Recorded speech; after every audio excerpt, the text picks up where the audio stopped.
Hello guys, magsasaing pala ako ng kanin. Hindi kasya yung kaning lamig ko. Makunti lang pala yun nung nainit na sa microwave.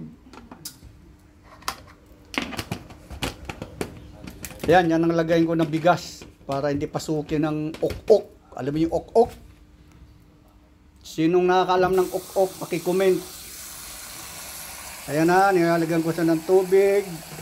Ito, isang ano lang, isang kaukaw lang.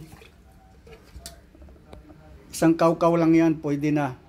Kasi ano na yan malinis na ito Ano ito, yung bigas ng supply dito sa Singapore from Malaysia. Kaya kahit... So guys, ganitong sukat, sino ang nakaka-relate? Kasi ginagawa ko to kahit nung ako'y bata pa na pinagpapasaing ako ng nanay ko sa probinsya noon. Yun lang ang sukatan. O kalahati ng guhit doon sa daliri, pwede na siya. Yan, sinong nakaka-relate nyo yun, no? Kita nyo yun? Pwede na siya. Tubig. Yan. Kahit dito yan sa Singapore, dala-dala ko yan kung paano magsaing. Walang ano yan, walang sabla yan. Hindi basa, hindi tuyo. Perfecto ika nga. Yan na, ilalagay ko na siya sa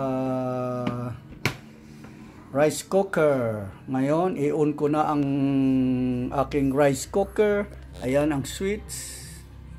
Sweets pie. Yan na. Then, i-on ko na rin dito ang aking rice cooker para hantayin ko na lang. Ang linis ng rice cooker ko, ano? Kalakalawangin na. Wala, pobre lang tayo guys, kaya wala tayong makagawa. Tayo nagtsatsaga lang para mabuhay sa mundo. Ayan ang kanin ko, ang konti, kapos. Ayan na ulam ko, plus ito. So, kailangan ng kanin marami. Okay guys, bye bye.